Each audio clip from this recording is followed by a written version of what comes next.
Welcome to Kishore academy. இன்றைக்கி நம்ம என்ன பார்க்க போகிறோம் அப்படின்னா 6th ஸ்டாண்டர்ட் சோசியல் சயின்ஸில் உள்ள பன்முகத்தன்மையின் வகைகள் யாவை. இந்த 2 மார்க் கொஸ்டினுக்கு ஆன்சர் என்னன்னு பார்க்கலாமா? ஃபஸ்ட்டு பன்முகத்தன்மை அப்படின்னு நம்ம எதை சொல்கிறோம்? இப்போ நம்ம இந்திய மக்கள் எல்லாருமே நினச்சிவாங்க பல வேறுபட்ட பின்னணிகள்லேருந்து வந்திருப்பாங்க. அவங்களுடைய கல்ச்சுரல்ஸ், அதாவது கலாச்சாரங்கள் வேறு மாதிரியாக இருக்கும். அவங்களுடைய மதங்கள் வேறு மதங்களில் இருப்பாங்க. ஆனால் அப்படி இருந்தாலும் நாங்கள் ஒற்றுமையாக வாழ்வோம், அதாவது ஒருவரிடமிருந்து மாறுபட்டு இருந்தாலும் ஒற்றுமையாக வாழ்கிறோம் அப்படிங்கிறது தான் என்னது பன்முகத்தன்மை. அதன் வகைகள் என்னெல்லாம்? நில அமைப்பு மற்றும் வாழ்வியல் முறைகளில் பன்முகத்தன்மை.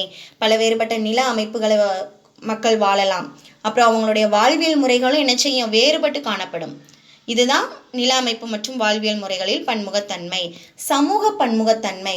ஒரு சமுதாயத்தில் வாழும் மக்கள் பல வேறுபட்ட மக்கள் இருக்கலாம், ஆனால் அவங்க அங்கே என்ன செய்வாங்க? ஒற்றுமையாக இருப்பாங்க. சமய பன்முகத்தன்மை. பல்வேறு மதங்களை ஃபாலோ பண்ணுற மக்கள்லாம் இருப்பாங்க. ஒருத்தங்க இன்னொருத்தங்களுடைய மதத்தை மதிக்கிறதும் அவங்களுடைய மத நம்பிக்கையை என்ன செய்வாங்க? மதிப்பாங்க. இதுதான் என்னது? சமய பன்முகத்தன்மை. மொழிசார் பன்முகத்தன்மை.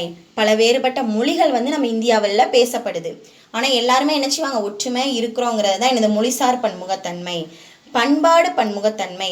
இங்கே இருக்கிற மக்கள் எல்லாருமே அவங்களுடைய உணவு, உடை, மொழி, பழக்க வழக்கங்கள், அவங்களுடைய கலைகள் இதெல்லாமே என்ன செய்யும்? கண்டிப்பாக வேறுபட்டு இருக்கும்.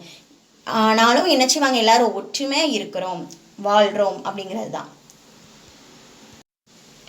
What are the types of diversity?